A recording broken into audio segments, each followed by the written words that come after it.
চাউলটো তেওঁ যিকোনো জাগাৰ পৰা উঠাব পাৰিব।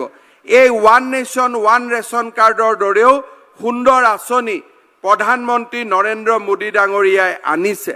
তাৰ উপৰিও উজ্জ্বলা যোজনা, পোষণ অভিযান, প্ৰধানমন্ত্ৰী মাতৃ বন্দনা যোজনা, স্বচ্ছ ভাৰত মিছন, জল জীৱন মিছন, প্ৰধানমন্ত্ৰী গৰীব কল্যাণ যোজনা, মই তাৰ বিষয়ে উল্লেখ কৰিছোঁ, Ayushman Bharat Jan Arogya Yojana, Ayushman Bharat health and wellness centre আৰু মুদ্ৰা যোজনাকে ধৰি মোদী ডাঙৰীয়াই আমাৰ বাবে বহুবিলাক আঁচনি বিশেষকৈ দৰিদ্ৰজনৰ বাবে তেখেতে আমাক আগবঢ়াইছে।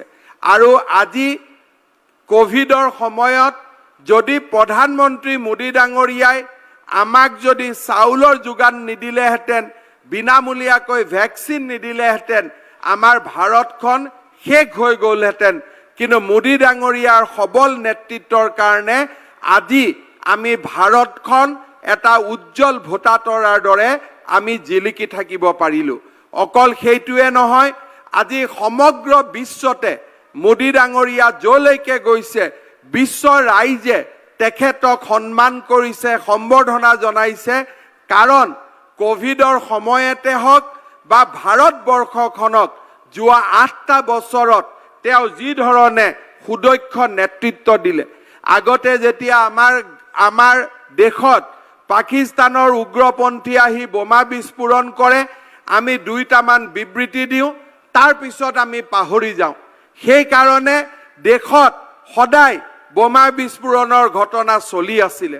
যেতিয়া মোদী ডাঙৰীয়াৰ চৰকাৰ হ'ল, পাঠানকোটতে হওক, যি জাগাতে পাকিস্তানৰ সন্ত্ৰাসবাদীয়ে বোম দিলে, তেখেতে ভাৰতৰ সীমা পাৰ হৈ গৈ পাকিস্তানৰ ভিতৰত গৈ সন্ত্ৰাসবাদীসকলৰ মূৰৰ ওপৰত বোম পেলাই দিলে।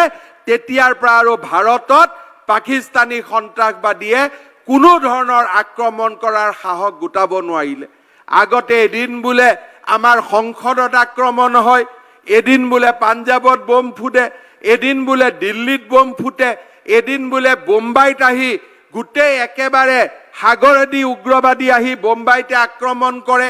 এনেকুৱা দেশত যি অস্থিৰতা আছিল, মোদী ডাঙৰীয়াৰ সুদক্ষ আৰু সবল নেতৃত্বৰ কাৰণে আজি আমি সকলো সমাধান কৰিব পাৰিলোঁ।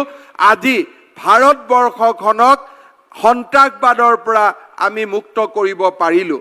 অকল সেয়ে নহয়, প্ৰধানমন্ত্ৰী নৰেন্দ্ৰ মোদীয়ে এনেকুৱা এজন ব্যক্তি, যিজন ব্যক্তিয়ে আমাৰ অসমীয়া জাতিটোক বিশ্বৰ বৰসবাহলৈ লৈ যোৱাৰ বাবে সঘনাই চেষ্টা কৰি থাকে।